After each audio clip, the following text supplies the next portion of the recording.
welcome back to the course of applied elasticity. In the previous few lectures, we were discussing about the constitutive equations, and in this lecture also we will continue with the same topic of constitutive equations. So, we were interested in the linear elastic solids for which the constitutive equations, which are nothing but the generalized Hooke's law, that was derived to be like this. So, through these constitutive equations for the linear elastic material, we relate 6 stress components sigma 1 to sigma 6 with 6 strain components epsilon 1 to epsilon 6. And while deriving this equation, we had assumed that the strain components or the deformations are small and the stress strain behavior is linear in nature. So, sigma and epsilon stress and strains are related with the help of this C matrix, which we call to be material stiffness matrix or material stiffness tensor. Now, in this particular equation, here the generalized Hooke's law is represented with the help of engineering notation, where only one subscript is associated with sigma and only one subscript is associated with epsilon, whereas two subscripts are associated with the material stiffness constant C. I and j can take values from 1 to 6, and thus sigma I is equals to C I j epsilon j. Now, imposing the symmetries, major and minor symmetry for this C matrix, instead of 36 we can have only 21 independent elastic constants or coefficients which are non-zero. Now, after this we have taken different types of materials having different symmetries, such as one or multiple planes of symmetry, one or multiple axes of symmetry, and with that the number of independent elastic constants which are non-zero in C kept on reducing.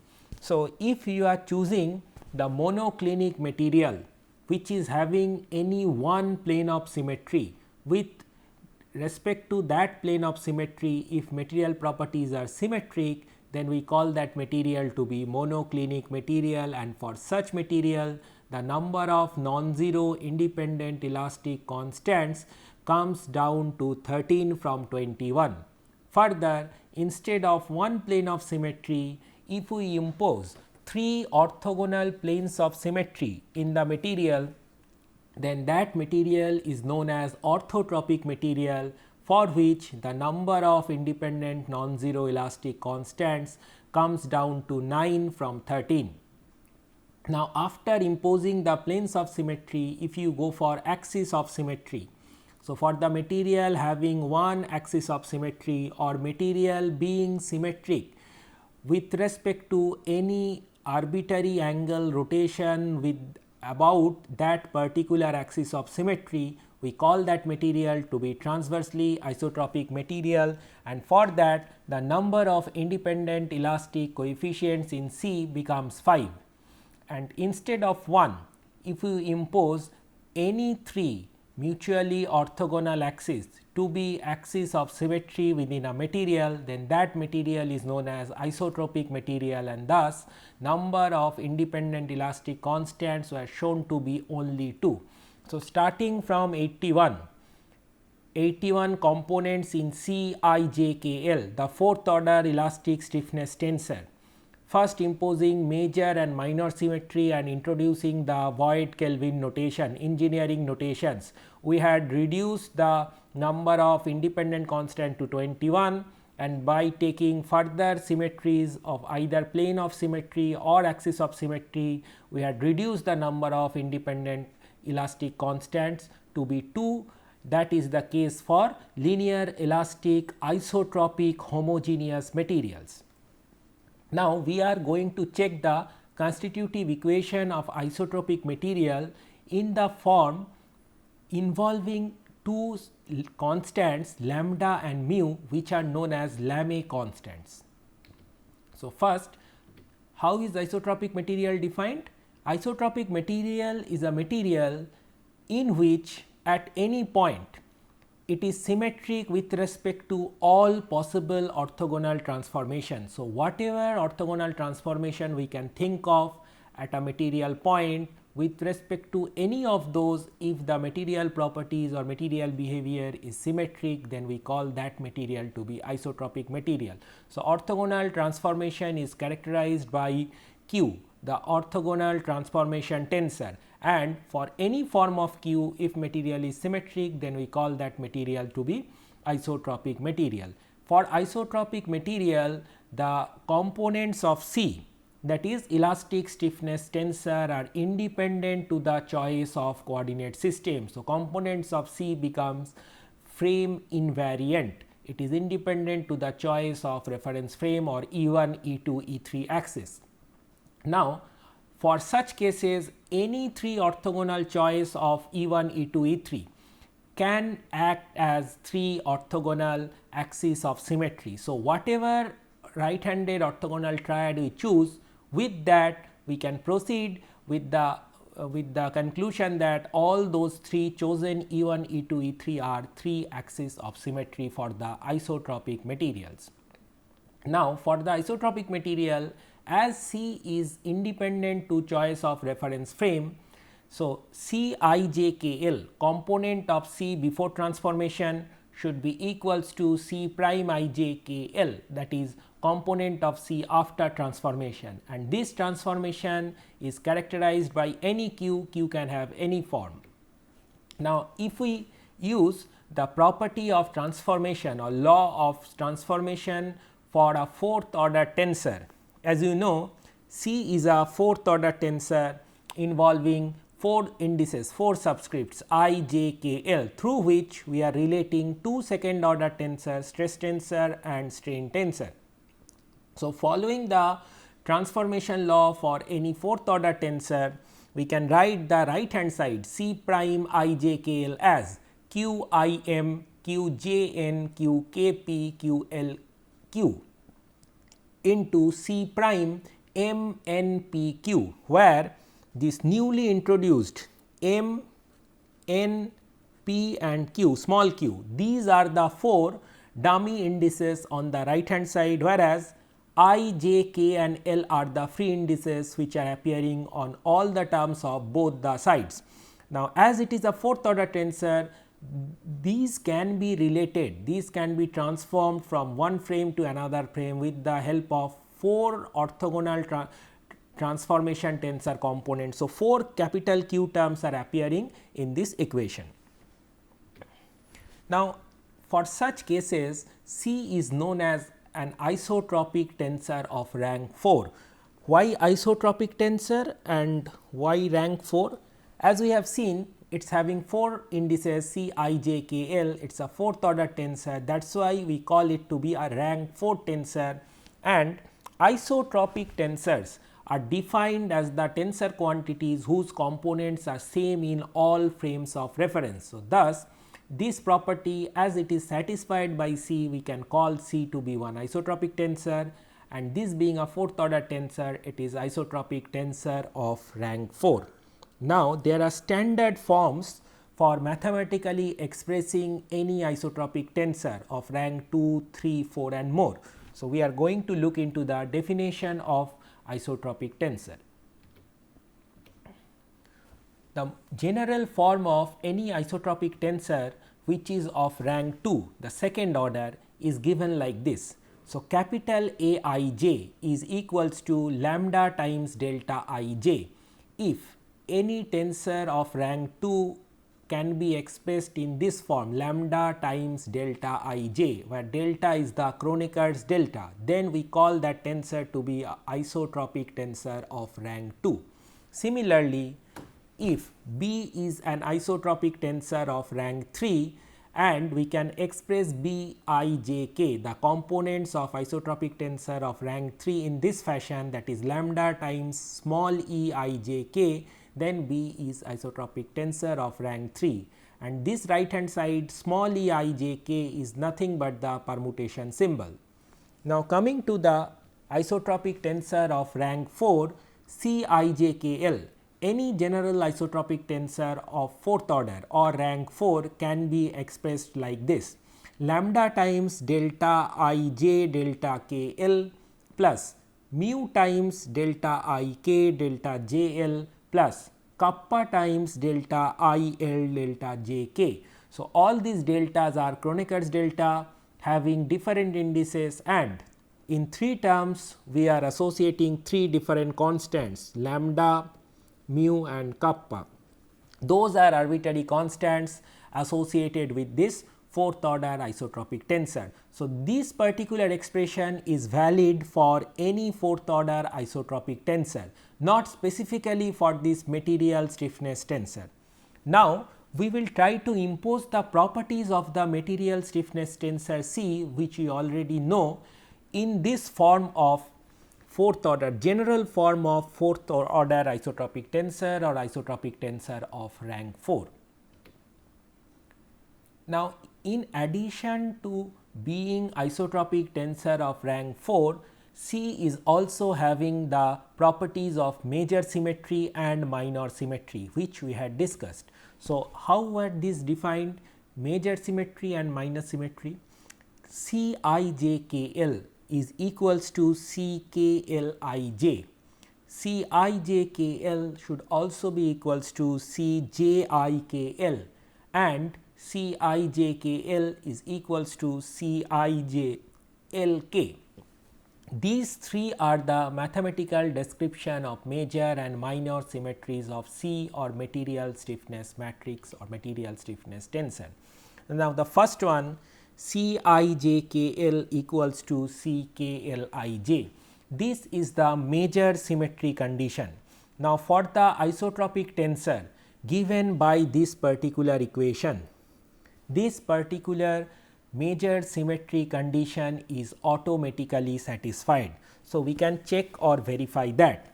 C I j k l is already written here as lambda times delta I j delta k l plus mu times delta I k delta j l plus kappa times delta I L delta j k. Let us try to write C k l I j. That is another isotropic tensor. So, we can write this as lambda times first 2 subscript delta k l delta I j plus mu times delta first and third subscript k I, another delta second and fourth subscript L j plus kappa delta first and fourth subscript, those are k and j, and then delta second and third subscript, that is L and I. Now, let us compare this with the given form. So, if you look at the first term here and first term here, both of them are same, lambda delta I j delta k l. Now, look at the second term, mu delta k I delta L j. Here also we have mu delta I k delta j l. So, if we are changing this order of 2 indices in the Kronecker delta, no changes are there, they are identical. So, the second term of C I j k l is same as the second term of C k l I j. Similarly, if you look at the third term of C k l I j, that is kappa delta I L delta j k, and here we are having kappa delta k j delta L I, just the subscript orders in the subscript of delta Kronecker delta are getting changed. So, third term is also same. Thus, we can say that C I j k l is equals to C k l I j. This major symmetry property is automatically satisfied for the fourth order isotropic tensor of C. No additional constraints are required to be imposed to satisfy this. Now, let us proceed for the minor symmetry condition. Now, there are 2 minor symmetry conditions. One is this, C I j k l equals to C j I k l coming due to symmetry of stress tensor. First 2 indices are getting flipped, whereas due to symmetry of the epsilon strain tensor, the second minor symmetry condition comes out to be C I j k l is equals to C I j l k, where last two indices, third and fourth indices are flipped. Now, we will try to see whether these two conditions are automatically satisfied or we need to have some additional constraint to satisfy these conditions. So, let us start with C j I k l, and our objective is to show that this is equals to C I j k l. If I am writing this with the help of the definition of isotropic tensor of rank 4, lambda times delta j I delta k l, this is first term, plus mu times delta first and third, these two index, that is j and k, then delta I l, that is second and fourth, plus kappa times delta first and last, so j l, and then finally first and third, I guess, no, second and third, that is I k. So, this would be C j I k l, that is isotropic tensor of rank 4. Now, if we start comparing with the given form, first term delta j I delta k l lambda, this is same as this because delta I j and delta j I are same. Now, if I compare the second term mu times delta j k delta I l, here delta I l and delta j k term is sitting here in the third term with associated constant coefficient to be kappa, whereas that is sitting here in the second term with associated constant mu. So, thus these two terms will be same only if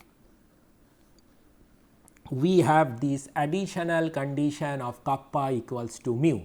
Similarly, the last term delta j l delta I k is having kappa as coefficient, and in C I j k l here that term is having mu as its coefficient.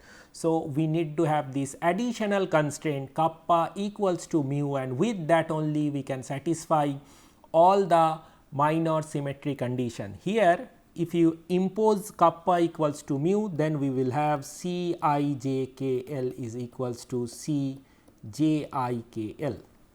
In the similar fashion, you can expand this C I j k l, write this expression, compare with C I j k l, and can also show that the second minor symmetry condition is also satisfied with the same constraint kappa is equals to mu. So, I am not doing it explicitly, it can also be proved in a similar fashion. So, thus for isotropic linear elastic material imposing kappa to be mu, C I j k l is having this particular form. C I j k l is equals to lambda times delta I j delta k l, first term from here remains as it is, and kappa being same as mu, mu is taken to be a common taken outside, that is multiplied with delta I k delta j l plus delta I l delta j k. So, this is the form of isotropic fourth order material elastic stiffness tensor, which is isotropic tensor of rank 4 and which is also satisfying the properties of major and minor symmetries. Now, moving forward, starting with this expression, we will substitute it in the constitutive equation, which is nothing but sigma I j is equals to C I j k l epsilon k l. Now, substituting C I j k l in this particular form here and multiplying all the terms with epsilon k l, we would be getting sigma I j to be this. Now, you can see in the first, second and third term epsilon k l is multiplied with two different Kronecker delta functions. Now, simplifying it further, if you look at this term, multiplying epsilon k L with delta k L, k and L become same index, thus the epsilon subscripts became same, epsilon k k, and it is pre-multiplied with lambda and delta I j. Coming to second term, this delta I k will cause the first subscript of epsilon to be I, and this delta j L will cause the second subscript of epsilon to be j. So, thus this term becomes mu times epsilon I j. Similarly, in the last term, delta I L will cause k to be I, delta j k will cause delta I L will cause L to be I, and delta j k would cause k to be j. So, this term last term would become mu times epsilon j I. So, sigma I j is equals to lambda delta I j epsilon k k plus mu epsilon I j plus mu epsilon j I. Now, as epsilon I j and epsilon j I are same due to symmetry of the strain tensor, we can write sigma I j as lambda delta I j epsilon k k plus 2 mu epsilon I j. This particular expression is called known as the constitutive equation, constitutive law for homogeneous linear elastic isotropic solids, which involves only two material constants, one is lambda, another one is mu, and these two are known as Lamé constant. So, these are the two commonly used constants for writing for expressing the constitutive law for isotropic linear elastic solids. Now, if you look at this epsilon k k term here, this one, that we can write as trace of strain tensor epsilon, and thus in the matrix form, in the tensor form, we can write sigma tensor equals to lambda times trace of epsilon I tensor, which is identity tensor, plus 2 mu times epsilon tensor. So, this is the constitutive equation in the tensor form, where lambda and mu are two constants known as Lamé constants. Now, substituting I equals to j in this equation, sigma I j was equals to lambda delta I j epsilon k k plus 2 mu epsilon I j. Substituting j to be equals to I, we can write the right hand side as lambda times delta I I epsilon k k plus 2 mu epsilon I I, and delta I I being equals to delta 1 1 plus delta 2 2 plus delta 3 3. Summing up with repeated index I, this would be just 3, summation of 3 Kronecker delta, and thus the first term would become 3 lambda epsilon I I. Hence, sigma I I would be 3 lambda plus 2 mu epsilon I I, or alternately we can write epsilon I I or epsilon k k. K or I is the name of dummy index, which we can change anytime. So, epsilon k k would be sigma k k divided by 3 lambda plus 2 nu. This is the trace of strain tensor epsilon, which is nothing but the volumetric strain epsilon v, also known as dilation. Now, instead of writing sigma in terms of epsilon, which was written in here, we will try to now write epsilon in terms of sigma component.